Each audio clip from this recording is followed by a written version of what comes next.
Hello, I'm Travis Coe, and today I'm going to be teaching you about a certain aspect of German grammar.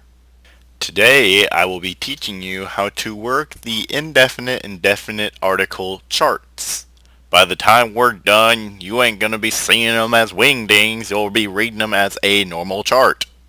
We aren't going to start today with this giant complicated chart. We're going to slim it down and make it to where it's something that we can start with. Now, after you slim down the chart, we're left with this definite article chart. And before we can get into explaining what each of the letters means, it helps to start by explaining these genders up here. Now I'm going to start right to left just because it's going to be simplest. Plural, right here, plural. I hope to God you know what a plural word is. It means like not singular, like dogs instead of dog, or cats instead of cats, or babies instead of baby, or poops instead of poop. I hope you got this one. That's not the hardest concept to get. Now the next one is going to be the neuter one. Neuter ones are nouns that are just labeled with a neuter gender, and gender itself is hard to explain to people who speak English because we don't have any sense of gender in our language. People in Spanish have like la and lo and like yo and stuff like that, and neuter nouns are just stuff like das or like kind of like machine-ish stuff. Like there's no general hard fast rule for neuter nouns or any other noun in German. There's a few guidelines that you can kind of oh god, my color scheme changed up for neuter nouns. And then let's head to feminine ones. Feminine nouns are the nouns that are perceived as feminine. A lot of nouns that end with like an E or an IG or start with like a GE tend to be feminine, but there's like, again, there is no instant rule like if you see this word it has to be feminine always by this rule, because like English there's tons of exceptions to any of the rules when it comes to noun gender allocation, albeit there when you deal with like nouns that describe like someone's occupation, like there's always like a Künstler or a Künstlerin, like I believe those are the right words for artist.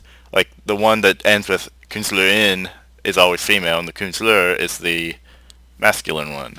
And now we head over to masculine.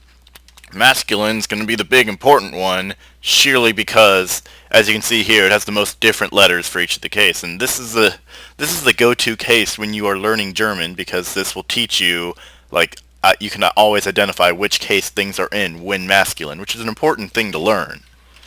Now, when you go, now after genders, we have the cases of German, which are definitely not easy to get.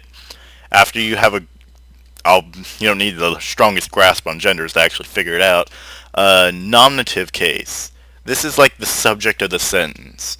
The stuff like stuff here, like this is the subject of what you are talking about. Like if you said the boy hit the girl with his bat, the boy is the subject of the sentence. Or like I fed my dog rat poison. I am in the nominative case. Now, the accusative case is the stuff to which is being done to. Like, if the boy hit the girl with a bat, the boy hit the girl. She's having the action done to her. She is in the accusative case. Or if I fed my dog rat poison, my dog is in the accusative case. So all these cases here can have like an English. You can, if you can figure it out in English, you can figure it out in German, which is what always helped me when I first learned these. Now the dative case is a bit more not so easy to learn, but it's kind of like anything used alongside, kind of. It's generally where if you already use nominative and accusative, the other's probably dative, probably. Like if the boy hit the girl with a bat, the bat is in the dative case because the bat is used by the boy to hit the girl. The bat isn't having the action of being hit done to it.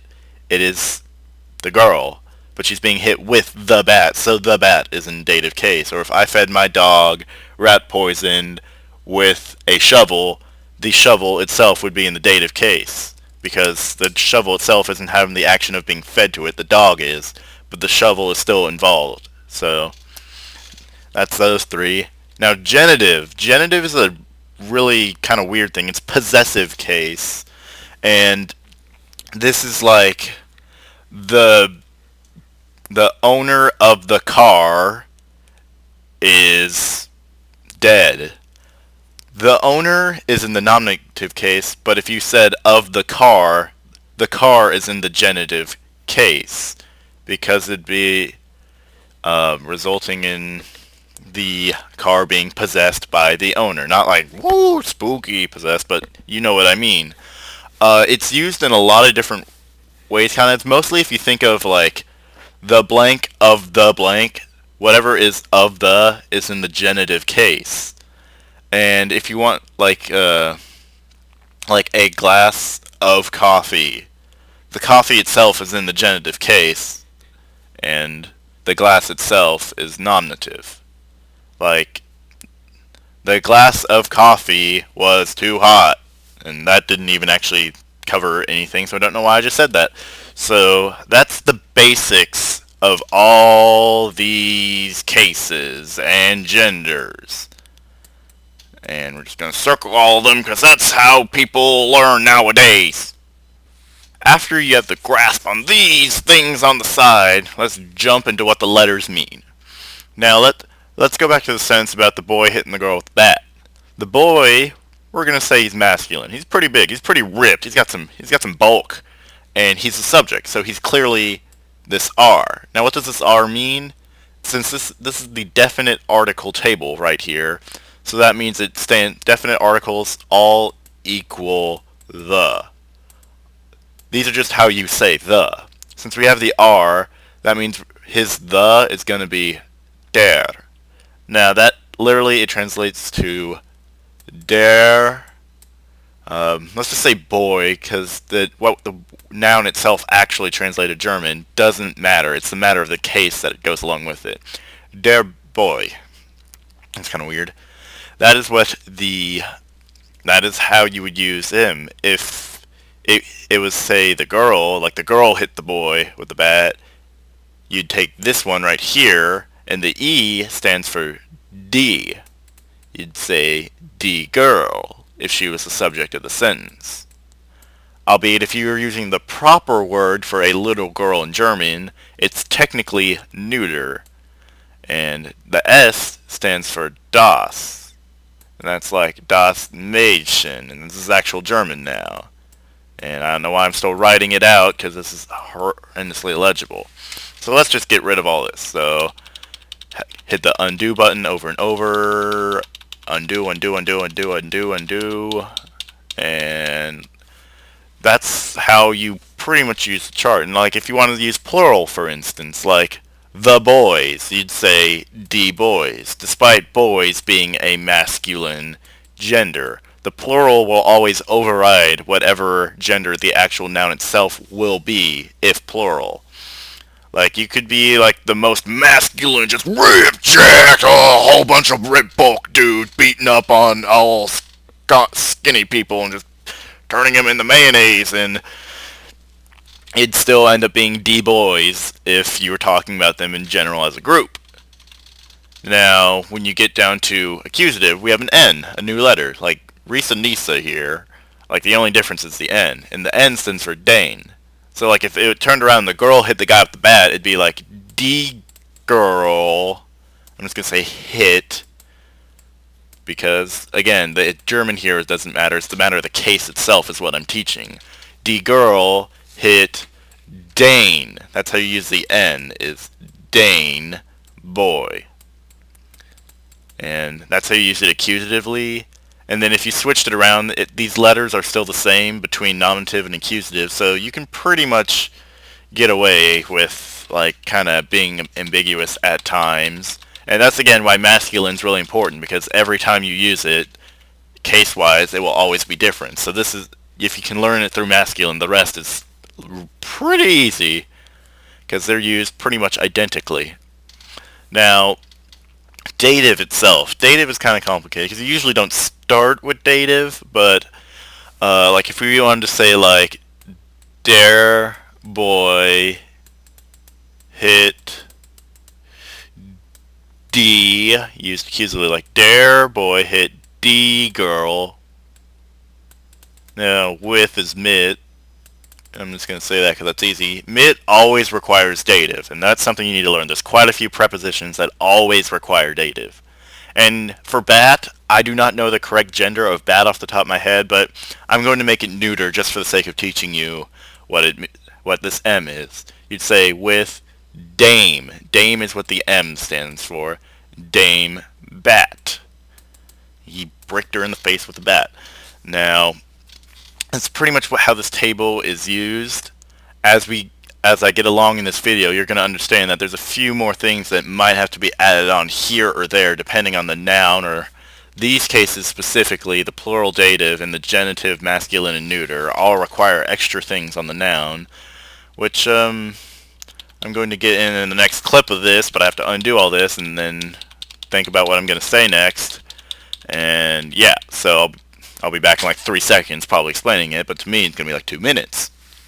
Okay, back again, like I said, 3 seconds later. So now to show you those noun endings I was talking about, we're going to go over to German picture 8.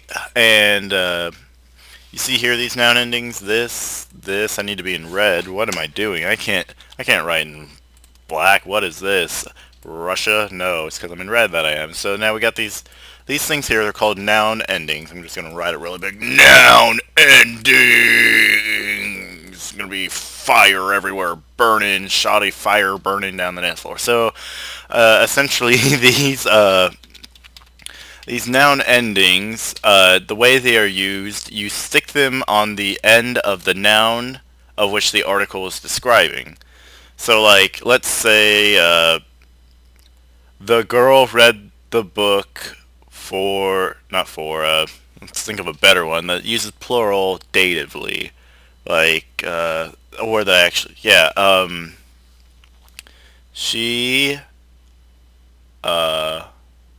saw the boy with the people. So like, let's say sie, and she saw, we don't need a German word again, doesn't matter. Dane, boy. Dane. No, not Dane, Dane. Man, I can't write. I'm trying to do this on the fly. This is really weird. Dane, boy. With, mit. I always use with mit because they're pretty similar. If you want to say the people, you say den. And then you say Leute is people. Leute is like kind of naturally a plural noun. But you can't say Leute. You have to add on this noun ending at the end. So you say like sie, they, sie sieht, den Boy mit den Leuten. Like you just have to chunk it at the end. The genitive version, you can, if you're having trouble thinking of the genitive one, you can vaguely think of it as the same in English, where like the dog's collar or the bark of the, like, it's vaguely like that. I wouldn't say as a hard fast rule. Again, it doesn't even apply to feminine or plural for genitive, but I didn't even think of an example for this. The book, das Buch, the book of the man. So you say das Buch des man. And you can't just say man. You have to give it that man is, because you have to throw an e, because man's doesn't sound German. Man makes sense Germanly. The book of the man. The man! The man! And again, you can vaguely think of it as if it was like the man's book, like apostrophe, but it's not an actual apostrophe thing here. Or if it's neuter, like the book of the car, kind of like an auto manual. Das Buch des Auto. Auto! And auto is autos. So das Buch des Autos. That's how you would properly say it. And you can think of it as like the car's book or manual, vaguely. It's not actually what they say in German. They probably have an actual word for manual, but That's pretty much how you would use a definite article chart for the definite article and the noun endings that are associated with.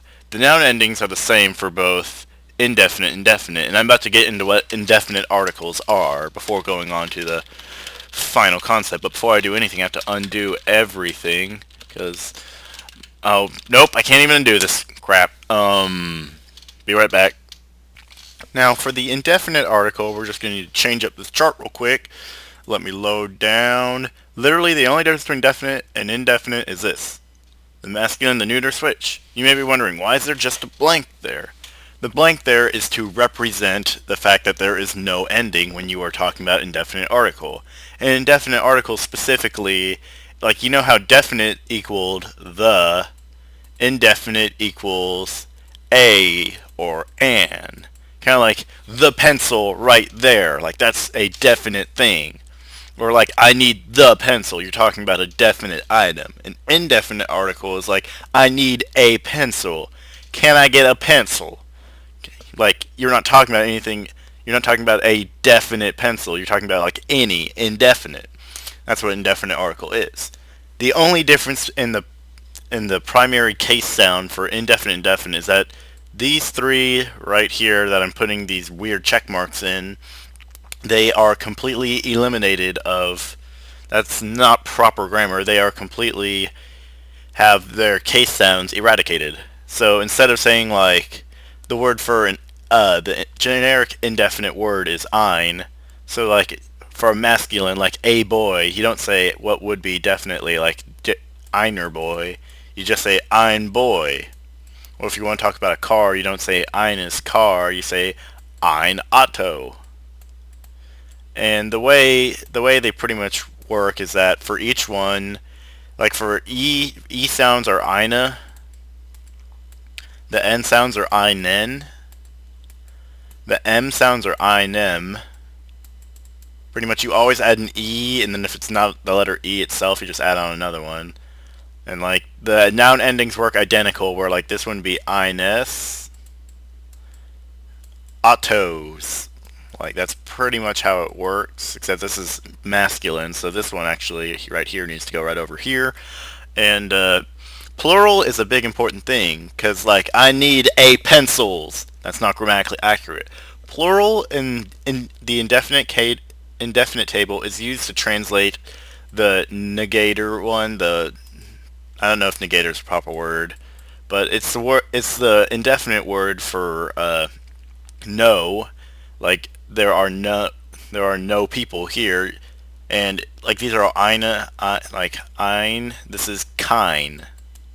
So when people talk about the plural side of the indefinite table, they're talking about the part with kein, which would be like, I have no money. You say ich habe kein Geld, or keine Geld. It's not necessarily that you have to be talking about more than one object, because you can't talk about a plural object indefinitely. You talk about just the object. But if you talk about having none of the object, you talk about it as if it was plural, because you talk about, I have no pencil. No, you say, I have no pencils. Like, when you talk about nothing, you talk about it plurally, which is why it's used here. And like I said, the indefinite article is used the same way. Like, there are no people, you say, keinen Leuten. I'm trying to write this as fast as I can to keep it with my speaking, because I speak much faster than I can write on a mouse. That's pretty much how indefinitely is used. There's a lot of indefinite words that you can kind of look up. Like, the word for like his or her falls under here. Uh, like, that's his car. Or like seine, and it follows the same endings. They're all the same endings. This is about case, not necessarily the words. And I mean, if you can understand the cases and things, the difference between definite and indefinite is like none.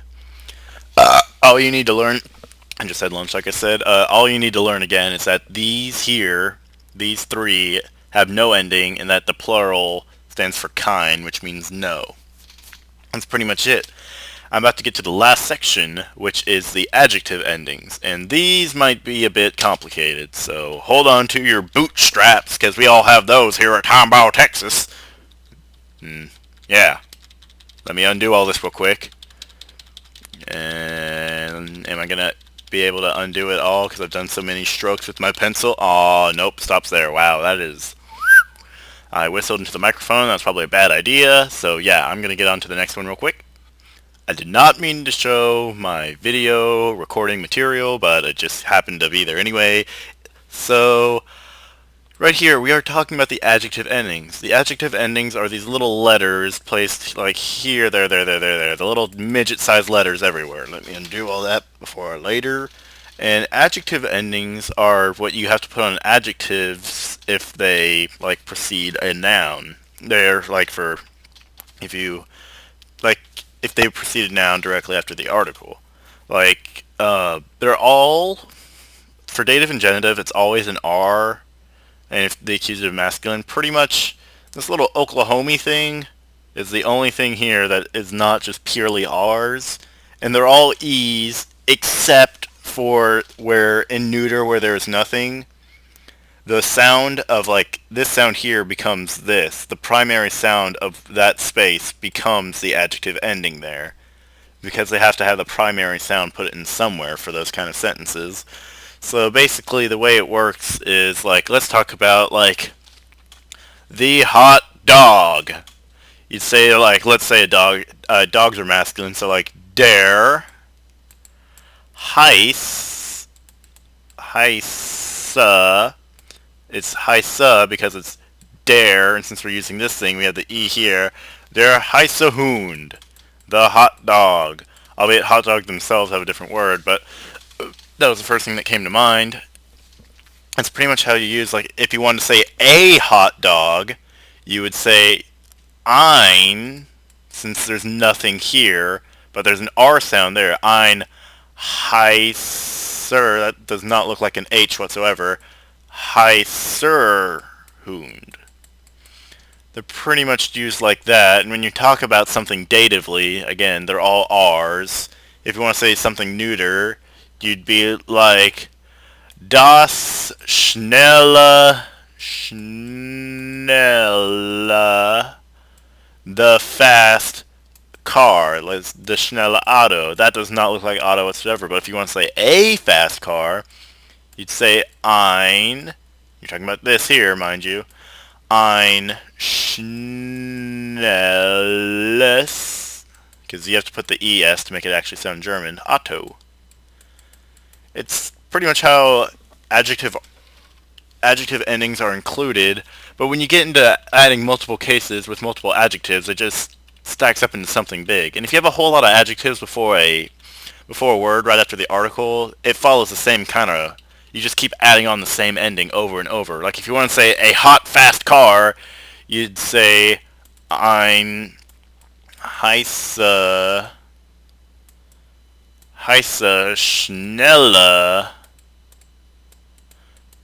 Oh wait, no, not heißest. My bad. I did not even read the thing. I was assuming we were talking datively. Not dative, definitely. Ein heißest, schnellest, schlechter Arsist, Auto. Auto, a hot, fast car. I don't know why cars are hot or fast, but this is the Fast and the Furious Tokyo Drift. So we're talking about it in German, and that's pretty much how they used. When you combine the cases, the genders, and adjectives with noun endings all together, you can get very, very complex structures that you can that you pretty much have to work pretty hard with the chart. But if you can get familiar with it enough, it shouldn't even be much of an issue.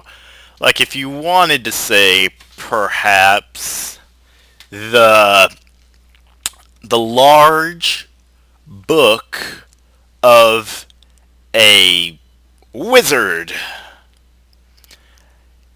killed my fat female dog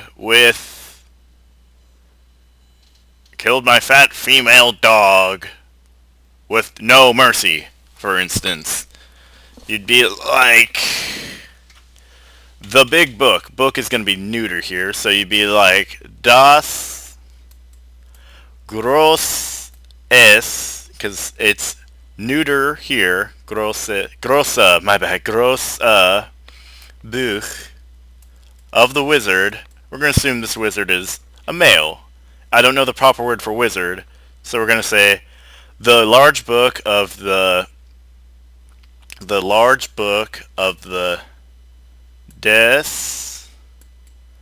I forgot the word that we use for wizard. Let's say he's a hot wizard, pretty hot wizard. Des heiser wizard, and we have to add in the s for wizard. The big book of the hot wizard killed. It doesn't matter what we'll just say. Generic verb goes here. Verbed my fat dog. You'd say mine is a way to say is an indefinite word. You say mine, or since we're talking about my dog, you say it's a female dog, so we're gonna say mine, because female accusative is here. Mine dicke. Dick is dicka, actually. I just didn't want to say just dick really hard straight out because somebody's always gonna giggle at that. My fat dog, female dog, you write Hoondine, like Houdini, ha ha ha. He's a female dog. Killed my fat dog with, use dative, no mercy. Now mercy itself, since I'm saying no mercy, it's not a matter of whether or not it's plural. It's kind of used as if it was plural anyway. So you say with no, you say Kennen. I said Kennen because Kennen's an actual verb, and I've been playing too much League of Legends. Keinen. And then let's say with no, I don't need an adjective, screw it. With no mercy. Now the word for mercy I do not know, but if we said mercy, you just take mercy, and then you stick an N or an EN at the end because you have this here. So pretty much we used the large book, so we used this one here of the hot wizard right here, killed my dog or did whatever to my dog, it doesn't matter what the verb is, with no mercy. That's pretty much a really unnecessarily fancy way of using all these, trying to use the chart in a very complicated, unnecessarily complicated manner. And that's pretty much what this whole video was about, was showing you how to use this chart in varied manners. And that's about all I have to teach. If I knew the proper word for wizard or mercy, I would write it in, but not gonna be able to do much with so little time being this entirety of this Monday. But I hope people who watch this video can actually get a grasp on how you use the table, because you literally just go up the chart, find the letter of the primary case sound, then you find the letter of this, and then bada boom, you did it. And I didn't properly incorporate this blank part into the example, but I think we all get what the sentence is trying to say. I'm tired. I don't know why I'm tired at 11:30 a.m. And good luck in all your future endeavors with working this chart.